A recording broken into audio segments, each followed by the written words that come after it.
So hello guys, welcome back to my YouTube channel with Alok. आज हम discuss करेंगे budget 2024 for investors and traders. ये video मैं बहुत ही ज़्यादा शॉर्ट रखने वाला हूँ, क्रिस्प रखने वाला हूँ, ताकि ज़्यादा ये टाइम वेस्टेज ना हो। अननेसेसरी के पॉइंट्स को मैं डिस्कस नहीं करूंगा। मैं जल्दी जल्दी जितने भी इंपॉर्टेंट पॉइंट्स हैं उन सभी पॉइंट्स को डिटेल में यहाँ पे डिस्कस करूंगा। अगर आपने मेरे चैनल को सब्सक्राइब नहीं किया तो जरूर सब्सक्राइब कर लो। चलिए हम चलते हैं अपने सबसे। मैंने इस वीडियो को दो सेगमेंट में डिवाइड किया है। पहला इन्वेस्टर्स के लिए एंड दूसरा ट्रेडर्स के लिए। जो मेरा सबसे पहला होने वाला है दैट इज़ फॉर इन्वेस्टर्स। देखिए, हम सबसे पहले इन्वेस्टर्स पे देखिए बहुत सारे पॉइंट्स डिस्कस किए गए थे, बट इसमें से दो सबसे इंपॉर्टेंट पॉइंट्स हैं जो हम इस वीडियो में डिस्कस करेंगे। वो कौन से ऐसे दो पॉइंट्स हैं? देखिए, सबसे पहला पॉइंट क्या है? That is the long term capital gain. ये सबसे पहला इंपॉर्टेंट पॉइंट है हमारा। That is long term capital gain tax को इंक्रीज किया गया है 10% से 12.5% तक। एंड द सेकंड जो इंपॉर्टेंट है that is the short term capital gain 15% से 20% तक। देखिए, हम डिटेल में इस पॉइंट को भी डिस्कस करेंगे कि लॉन्ग टर्म कैपिटल गेन होता क्या है, मतलब ये कैसे डिसाइड किया जाता है कि ये लॉन्ग टर्म कैपिटल गेन है या फिर शॉर्ट टर्म कैपिटल गेन है। देखिए, अगर आप किसी भी एसेट को, ये डिफरेंट एसेट क्लास के लिए अलग अलग है, बट मैं यहाँ पे जो मेनली मैं यहाँ पे स्टॉक मार्केट को देखने वाला हूँ। अगर आप किसी भी शेयर को 1 ईयर से ज़्यादा होल्ड करते हो, यानी कि 12 मंथ से ज़्यादा होल्ड करते हो, तो वो एक लॉन्ग टर्म कैपिटल गेन के अंदर आता है।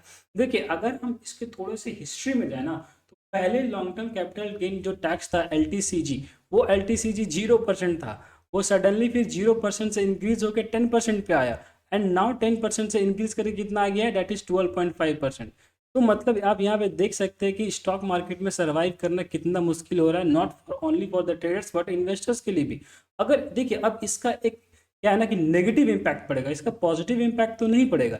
इसका नेगेटिव इम्पैक्ट ये पड़ेगा कि आपको पहले आपको इक्विटी सेक्टर जितना लुक्रेटिव लगता था, अब वो इतना लुक्रेटिव नहीं लगेगा। क्योंकि अगर आप यहाँ पे, अगर आप 15% से अगर CAGR आप यहाँ पे कमा रहे हो, तो उसके बाद भी आपको यहाँ पे टैक्स भी तो पे करना पड़ रहा है। तो आप कितना ही बचा लोगे? सिंपल सी बात है, कितना ही बचा पालोगे? आपको उसके लिए एक बहुत ही एडवांस ट्रेडर या एडवांस इन्वेस्टर बनना पड़ेगा। तो छोटे ट्रेडर्स है या छोटे इन्वेस्टर्स है, उन लोगों के लिए तो मतलब वॉट लग गया है इस मतलब ये बजट में।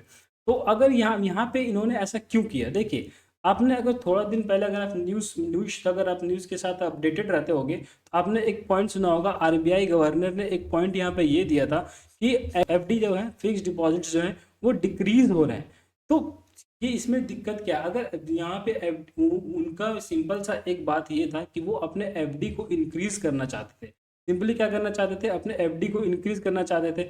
इसलिए उन्होंने क्या किया, उनका एक पर्सपेक्टिव ये था कि यहाँ पे जितने भी स्टॉक मार्केट वाला है उनको पीटना पड़ेगा, दैट इज उनको डिक्रीज करना पड़ेगा। क्योंकि ये क्या कर रहे थे कि FD से पैसा कहाँ इनफ्लो हो रहा है?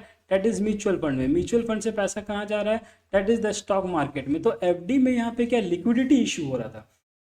तो वो लिक्विडिटी इशू को वो क्या करना चाह रहे हैं? सॉल्व करना चाह रहे हैं। तो उन्होंने यहाँ पे क्या किया है कि लॉन्ग टर्म कैपिटल गेन यानी कि इक्विटी पे भी यहाँ पे एक तरह से टैक्स लगा दिया है। तो अगर हम यहाँ पे, ये था इन्वेस्टर्स के लिए। तो हम चलते हैं सेकंड जो हम लोग सबसे इंपॉर्टेंट है, जो कि जिसके लिए आप सब वेट कर रहे हैं, that is the for traders के लिए। ट्रेडर्स के लिए क्या होगा? देखिए सर, एंड इंट्राडे ट्रेडर्स का तो लिटरली लगा दिया उन्होंने, पकड़ के बहुत गंदा पीटा है।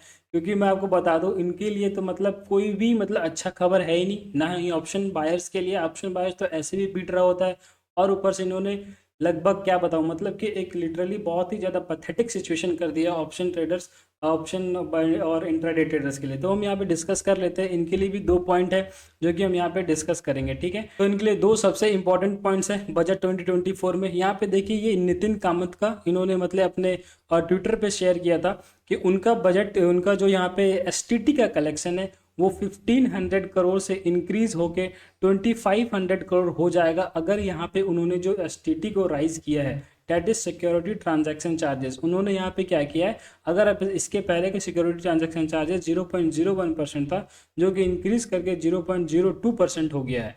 ठीक है, सिंपल सी बात है कि अगर आप मुझे एक चीज़ बताओ कि यहाँ पे STT को इंक्रीज करने का क्या जरूरत था? कोई मतलब नहीं बनता। उनका सिंपल सा एक फंडा ये था कि वो यहाँ पे एफ एन ओ सेगमेंट में रिटेल के पार्टिसिपेशन को क्या करना चाहते हैं? कर्टेल करना चाहते हैं। वहाँ के रिटेल के पार्टिसिपेशन को डिक्रीज करना चाहते हैं। इसका मतलब ये नहीं कि आप STT को इंक्रीज कर दोगे। आज अगर आपका STT, अगर मान लीजिए आप X अमाउंट कलेक्ट कर रहे हो, यहाँ पे डिक्रीज नहीं, अगर आप क्या कर रहे हो, यहाँ पे STT को इंक्रीज कर रहे हो। अब मैं गारंटी के साथ बता रहा हूँ कि नेक्स्ट कुछ ईयर में ये आपका X+1 हो जाएगा।